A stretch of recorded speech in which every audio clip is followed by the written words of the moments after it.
अस्सलाम वालेकुम दोस्तों, क्या हाल वाल है? ठीक हो, खुश हो? असां आए वधिया डेले खावण वास्ते सारी सराइकी सकाफत का बहुत पुराना फल सारी सराइकी वसों का सोहना जिहा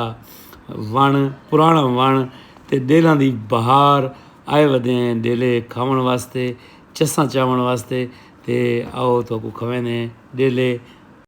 एडे सोहना सोहना फल लगा पे मोटे मोटे ज़बरदस्त किस्म के चुनते पे सारे दोस्त रल मिलते आए वधे को चुनन ते ऊँ पासों चुन यार ऊँ पासों चुन उत्ते दे गिन बहुत ज़्यादा लगे पे माशाल्लाह दे नाल ना एडे सोहने सोहने डेले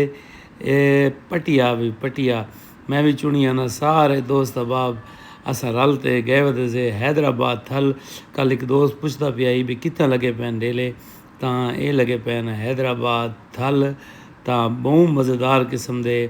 ਡੇਲੇ ਹਨ ਚਸਾਂ ਲਹਿਨ ਪਏ ਨੂਰ ਹੁਸੈਨ ਵਾਲੂ ਵੀ ਸਾਰੇ ਨਾਲ ਹੈ। ਆਹਾ ਪਰੂ ਵਾਲ ਕੇ ਬਟੇ ਨਾ ਪਿਆ ਪਰੂ ਵਾਲ ਕੇ ਬਹੁਤ ਸੋਹਣਾ ਫਲ ਹੈ ਬਹੁਤ ਮਜ਼ੇਦਾਰ ਕਿਸਮ ਦਾ ਫਲ ਹੈ।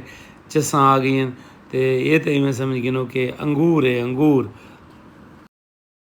ਨਾਲ ਇਤਨਾ ਖੂਬਸੂਰਤ ਫਲੀ ਪਈ ਹੈ ਨਾ ਆਪਣਾ ਇਹੋ करी सुबहान अल्लाह सही देखो क्या खूबसूरत किस्म दे इन्हें फल लगा पिया और पक्का पिया सही चास चवाई खड़ी करी सही और फुल फली पई है सही थोड़ा बहुत नहीं कि और बड़ी मिठी और बड़ा ज़बरदस्त किस्म का फल लगा पिया इन्हें चस आ गई है सही। हाय हाय चस आई है रमजान खा के दे खा के हुण चुन दे बदन चसा चाहिए बदन उत्ता हाथ पा यार जबर उत्ता हाथ पा नूर हुसैन ओ देख उत्ते लगे खड़े नहीं फल चस्सा वाले फल लगे खड़े नहीं यार तू नहीं जानू ये डेले हाँ वल न खासू डेले अल्लाह पिछले पाड़े मेले माशाल्लाह दे नाल फली पई है चस्सा चवाई पई है करी